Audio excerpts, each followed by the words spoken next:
أعوذ بالله من الشيطان الرجيم. بسم الله الرحمن الرحيم. الرحمن علم القرآن خلق الإنسان علمه البيان. الشمس والقمر بحسبان والنجم والشجر يسجدان والسماء رفعها ووضع الميزان ألا تطغوا في الميزان وأقيموا الوزن بالقسط ولا تخسروا الميزان والأرض وضعها للأنام فيها فاكهة والنخل ذات الأكمام والحب ذو العصف والريحان فبأي آلاء ربكما تكذبان خلق الإنسان من صلصال كالفخار وخلق الجان من مارج من نار فبأي آلاء ربكما تكذبان رب المشرقين ورب المغربين فبأي آلاء ربكما تكذبان مرج البحرين يلتقيان بينهما برزخ لا يبغيان فبأي آلاء ربكما تكذبان يخرج منهما اللؤلؤ والمرجان فبأي آلاء ربكما تكذبان وله الجوار المنشآت في البحر كالأعلام فبأي آلاء ربكما تكذبان كل من عليها فان ويبقى وجه ربك ذو الجلال والإكرام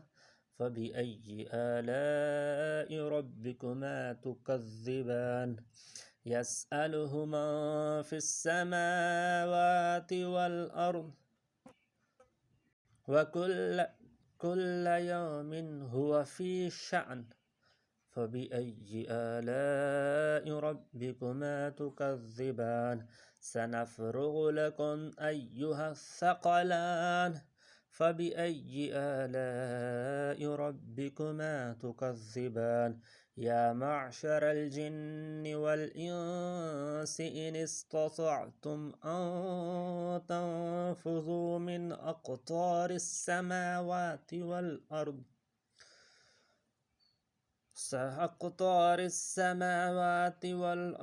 فانفذوا لا تنفذون إلا بسلطان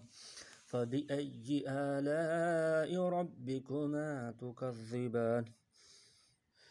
يرسل عليكما شواظ من نار ونحاس فلا تنتصران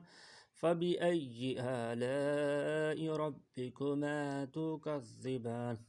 فإذا انشقت السماء فكانت وردة كالدهان فبأي آلاء ربكما تكذبان فيومئذ لا يسأل عن ذنبه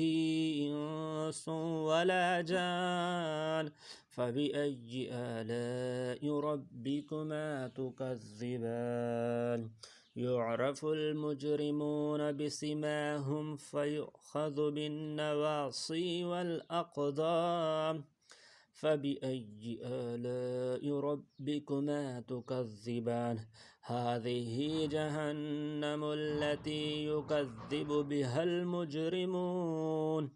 يطوفون بينها وبين حميم آن فبأي آلاء ربكما تكذبان ولمن خاف مقام ربه جنتان فبأي آلاء ربكما تكذبان ذواتا أفنان فبأي آلاء ربكما تكذبان فيهما عينان تجريان فبأي آلاء ربكما تكذبان فيهما من كل فاكهة زوجان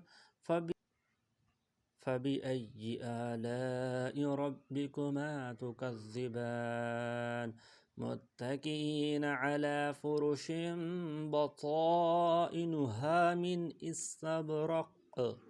وجنى الجنتين دان فبأي آلاء ربكما تكذبان فيهن قاصرات الطرف لم يطمثهن إنس قبلهم ولا جان فبأي آلاء ربكما تكذبان كأنهن الياقوت والمرجان فبأي آلاء ربكما تكذبان هل جزاء الإحسان إلا الإحسان فبأي آلاء ربكما تكذبان ومن دونهما جنتان فبأي آلاء ربكما تكذبان مدهامتان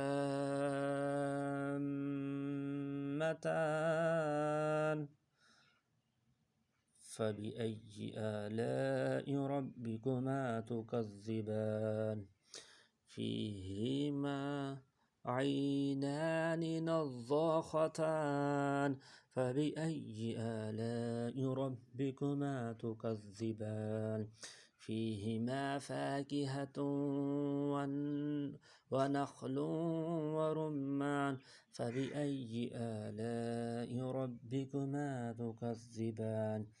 فيهن خيرات حسان فبأي آلاء ربكما تكذبان حور مقصورات في الخيام فبأي آلاء ربكما تكذبان لم يطمثهن إنس قبلهم ولا جان فبأي آلاء ربكما تكذبان متكئين على رفرف خضر وعبقري حسان فبأي آلاء ربكما تكذبان تبارك اسم ربك ذي الجلال والإكرام